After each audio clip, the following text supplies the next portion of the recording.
Everybody, welcome back to this week's Most Elite Let's Play. We're back. We're back with the horror series.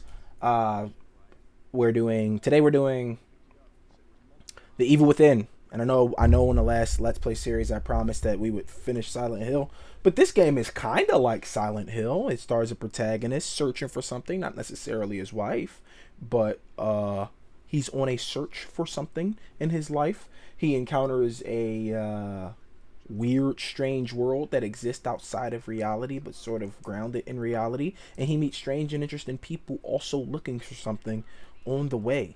So that being said, you know, yeah, kind of, we will finish Silent Hill. After I finished, I was playing the other day for you guys. I really did realize that I have no idea how to play it without speed running, and I didn't want to walk around getting lost. Now I've beat this game a couple of times in the past, and it's kind of straightforward, so I should have no trouble just beating it for you. I won't do the speed run for this only because the only accepted speed runs for this are segmented, pretty much meaning you load the game after every checkpoint to cut the time in half. You just press load because it is otherwise it's pretty long. And another reason I wanted to play this, and I'm comparing it to Silent Hill, because this opening, if you guys remember, the opening to Silent Hill was like the longest walk ever before we got to anything. Well, you're in for a treat. This is also the longest walk you'll ever experience before we get to anything. Those little black bars isn't me messing with the video. This game is in letterbox format to make it look more like a movie. I don't know why a lot of developers like that, because you're just missing the whole... I can turn letterbox off, but I left it on because it was the creator's vision. So it is what it is. I wish you could play. I wish this game had costumes. So you're Sebastian Castellani. I don't know how to pronounce it. Something Italian. Castellanos. I don't know. Whatever. It's an emergency call. We've been called to this. This game is just weird immediately. And if you've never played it, please go and buy it and play it. It's called The Evil Within. It's created by Tango Gameworks Studios.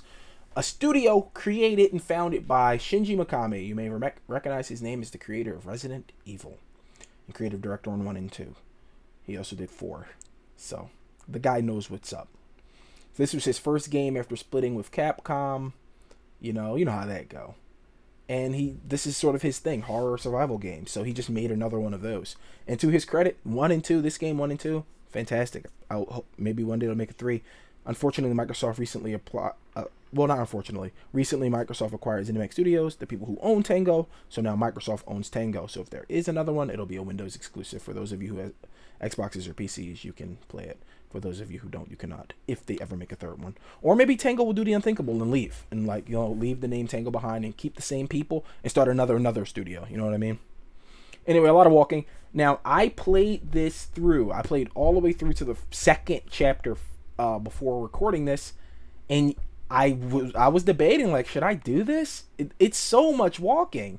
But hey, you guys, Silent Hill was walking, right? The opening of this game doesn't make sense, and I'll explain why it doesn't make sense 10 episodes from now, because this is probably going to take 10 episodes to beat if I play at the speed runway.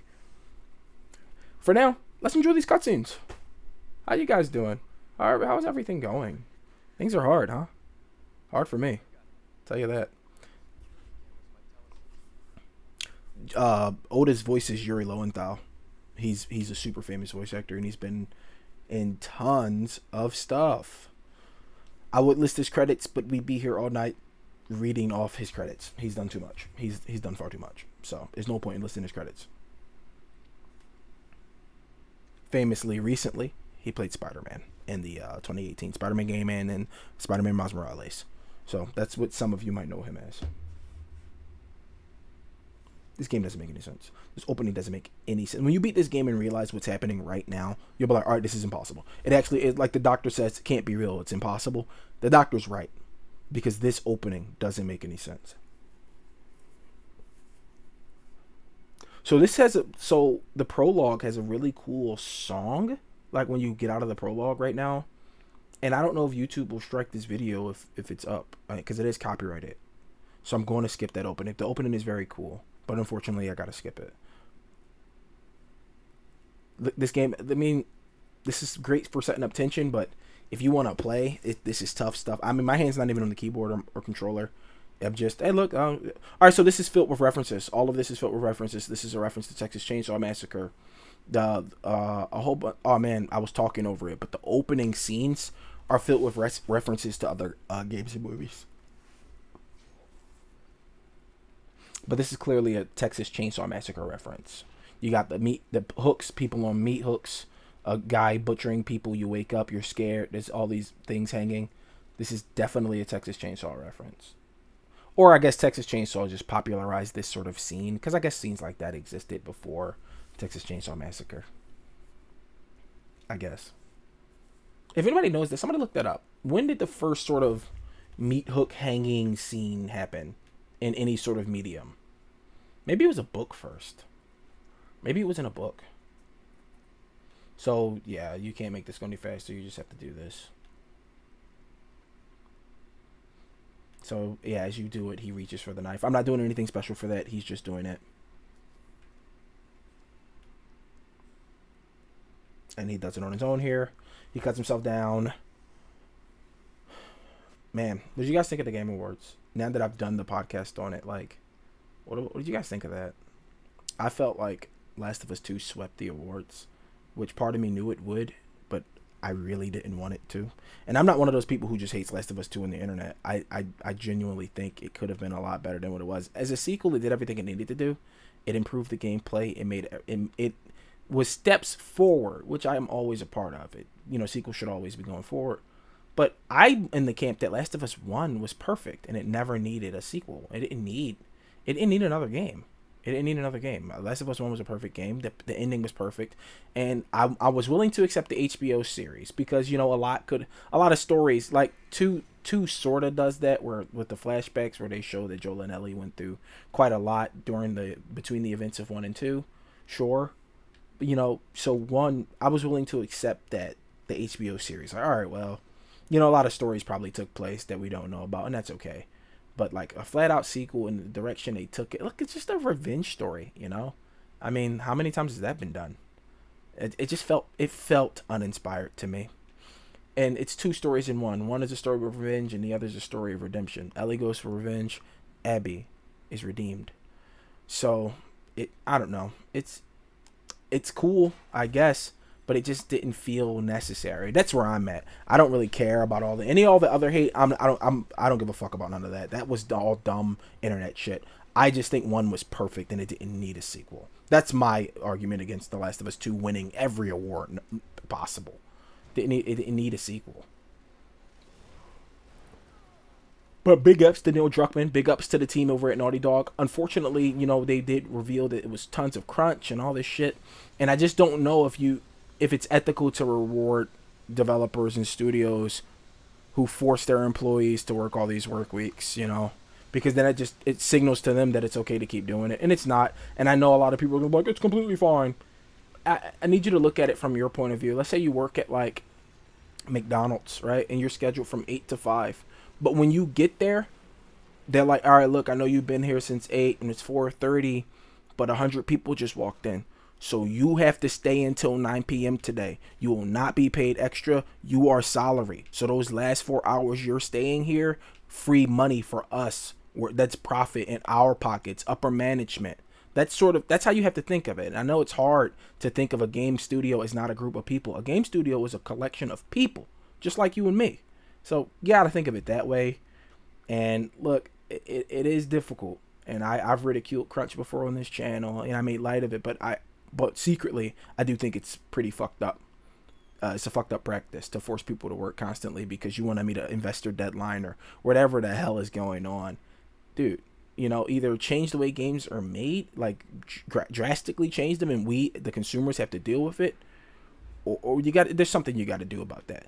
So I just think I feel it's weird to just give so many awards to that game when it's like, yeah, and those guys hate every moment of working on that. Kind of like Red Dead 2 when that came out. That Red Dead 2, they were working 120-hour weeks. Imagine working an 120-hour like fucking day or whatever. Like could you imagine? It's not even that many hours in a day. You know what I mean? Like, so I don't know. That's all I'll say about that. A lot of games that won did deserve it. And not to say Last of Us didn't deserve any recognition. It's just it felt weird that sequel got all those awards. I didn't think it was that good. I thought it was all right.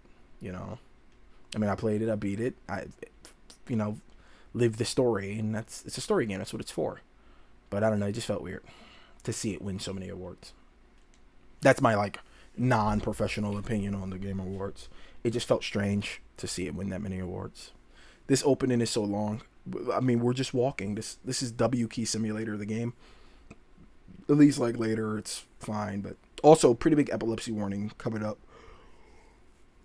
I don't know if episode 1 will have it, but episode 2 will certainly have a big epilepsy trigger here. And then the game does warn you when you turn it on, so that's fair. But it's like serious. It's like really serious. So I'm going to skip that if I can skip it. If I can't skip it, then look away. Oh my gosh, look at all that. Look at this. This opening is hellishly long. Hellishly long. Oh my god, please. Great design work in this game, though. A lot of lens flare. Very J.J. Abrams, the lens flare. You know, like if you watch J.J.'s movies, you'll notice a ton of lens flare in his movies. So this part you have to hide. You have no choice. They make you hide. They're teaching you that you can hide. This will be the only time you use it unless you want to, like you're playing on like Akuma mode later, which is the hardest difficulty. I never beat that difficulty, by the way. Like I never did it. So Chainsaw Man, he's somehow found you. Nothing about this makes sense. Nothing about it will ever make sense. Even when you beat it, even when you beat the DLC, you're like, what the hell is this? It never makes sense. I don't know. I think the thing I'm most excited about coming out of the Game Awards was definitely the Evil Dead. Last night I watched Evil Dead 2 just because they announced the game. I had to put 2 on, which is one of my favorite movies of all time. I love all the Evil Dead movies. Evil Dead 2, Army of Darkness, you know, the Ash trilogy. The 2013 movie, look, here's where I am with the 2013 movie. I went to the theaters to see it with my good friend Ishi and our friend Helen at the time. We went to see it, and I was expecting another Evil Dead movie. It sort of felt like it felt like Cabin in the Woods, kind of. It didn't feel like Evil Dead, and there was like no Deadites. You know, it was like a horror slasher. It was really weird. It wasn't anything like I was expecting, and I guess that's what turned me off about it, because it wasn't anything like 1, 2, or 3. It was more like 1. It was more like 1 than 2 or 3. Which I was expecting something like 2 or 3, like a slapstick action comedy with horror in it. But it was like, no, this is a straight up horror movie. And this guy's clearly Leatherface, you know, more Texas Chainsaw Massacre. But yeah, no, I was expecting slapstick action comedy horror, and it was just straight action. It was just straight up action. I mean, no, it wasn't even action. It was slow burn. It was like a psychological thriller with evil referenced in it. The Necronomicon was in it, you know, for like a moment or two, but it definitely wasn't. It definitely wasn't what I was expecting. And I'm not saying it was a bad movie. It was interesting. I thought the end of the movie, I think, had the coolest scene in the movie where the guy is possessed fully, and I guess he's a Deadite. And he's like, he's coming. And I'm like, who's coming? You know, like they were going to give the evil a face finally. Because the Evil Dead is no face. It's a camera that chases you. And then when it reaches you, you're a fucking Deadite. You know what I mean? Like this, it doesn't have a face to the horror, which is one of the reasons it's so special. You know, it's scary. But, you know, that's where I'm at with the 2013 movie. I'm excited that the game included the girl and the guy Pablo from the series are going to be in it, from the Evil Dead TV Starz series. Had 3 seasons, and then it ended. I think they wrote an ending. I don't think it was canceled. I think they were going to cancel it, but wrote the ending just in case it ever got canceled. I don't remember the lore behind that, but that's sort of what happened. So it's exciting that they're in it. The Knight from the Army of Darkness is in it, and of course Ash. Maybe they'll include the girl from Maria is her name, from Evil Dead 2013. Maybe she'll get included. I know the rumblings were that they were going to merge the timelines. Because Ash is in a post-credit scene at the end of that 2013 movie. So the rumor was they were going to merge the timelines and give Maria and Ash a movie together, which would have been sick, because Maria loses her hand at the end of the Evil Dead movie. She uses a chainsaw. She doesn't stick in her arm like Ash or whatever, but she does use the chainsaw to kill the final Deadite at the end of that movie. So, you know, she sort of became her own version of Ash, which is cool. So hopefully they revisit that. I know the next movie coming is sometime in 2021, I hope. It's called Evil Dead Rises. It's directed by something Crow or Chow. I cannot remember the director. I apologize if you're listening to this Evil Dead director. All right, so this I have to skip this. I can't skip it. So I hope YouTube doesn't take this down because I can't. Maybe I'll just mute it. Maybe I'll just mute it. Hold on. Can I mute this? Let me just. There we go. Because yeah, I don't want to get struck. The music is really cool, but the things are weird lately with DCMA. They're like, it's been, hey, Ikumi Nakamura is the concept designer on this, and of those of you who watched the famous E3 where she announced Ghostwire, she did the dance, she like captured everyone's hearts. The director Shinji Mikami, my man.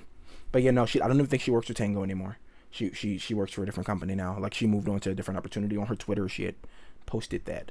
But yeah, man, a lot of those OGs are sort of doing other studios. All right, so it's paused now, so that's over. I can bring the game sound back. Sorry about that.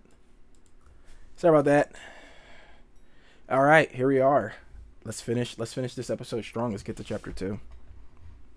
What was I talking about? Oh yeah, so they were going to merge the timelines, and that's sort of something I was looking forward to. It's called Evil Dead Rises. I think 2021. I hope it comes out with the T virus ravaging the world.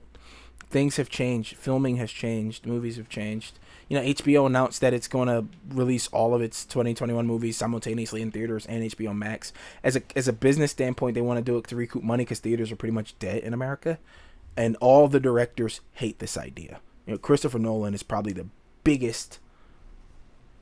most outspoken detractor from this idea. He hates it. He just flat out says it's dumb and stupid, and F you, HBO or Warner Brothers or whoever has his movies, who partner with HBO or whatever. But yeah, it's not a good genre.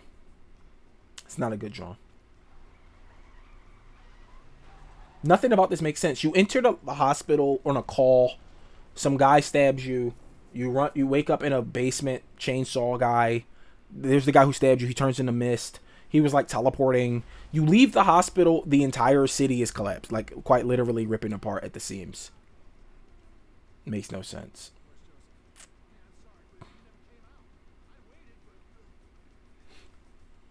And even when you beat it and find out what's really happening with the stem system and everything, it's like, the opening still doesn't make sense.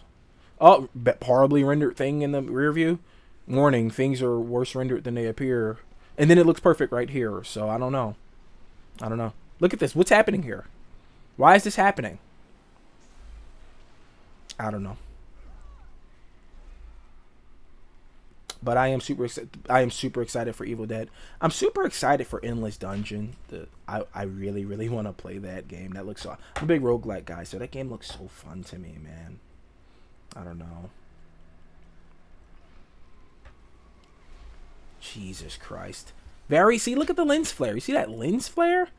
You can go watch a J.J. Abrams movie right now and tell me that isn't his signature move. That and mystery box directing. And you know what? This sort of game is sort of like mystery box directing. Like, we have so, in the first 2 minutes of this game, we have so many questions. Like, why is all the hospital staff dead? Who's this teleporting guy? Why did we wake up in Chainsaw area with Chainsaw Man? Why is the city exploding? This is like the first 10 minutes of this game. We have so many questions, and that's J.J. Abrams' signature move, the mystery box directing. And it makes you ask questions, and sometimes they don't answer them. Look at the entire city. How did this happen? The city was literally just fine. You would think like a terrorist attack, like anything. What happened? I don't know. Who's the kid?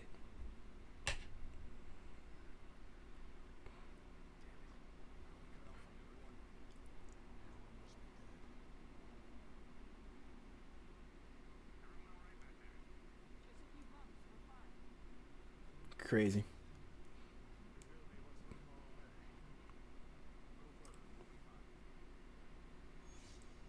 See, there's the guy. But they can't see the guy. He can see the guy. Very horror movie. Very, very, close the bathroom cabinet, brush your teeth, look back up, and there's a guy in the mirror, And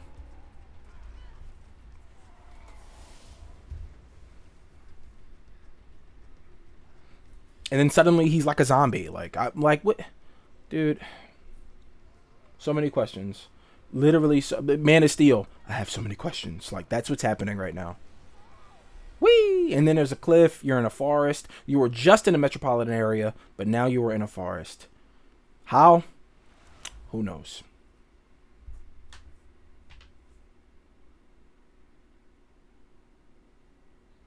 And that's the end of the chapter. Unbelievable. Let's save the game. Let's do a new slot. See, I played to chapter 2. Because I wanted to, make sure this was cool to play. So there it is. As you can see, I took a little bit longer last time. Anyway, thanks for stopping in, guys. We'll catch you next episode, which will be tomorrow or today, whatever time zone you're in. And, have a good one, guys. Like, comment, subscribe. If you do subscribe, make sure to hit the heart for me so you know when I record a new episode. Till next time, guys. See ya.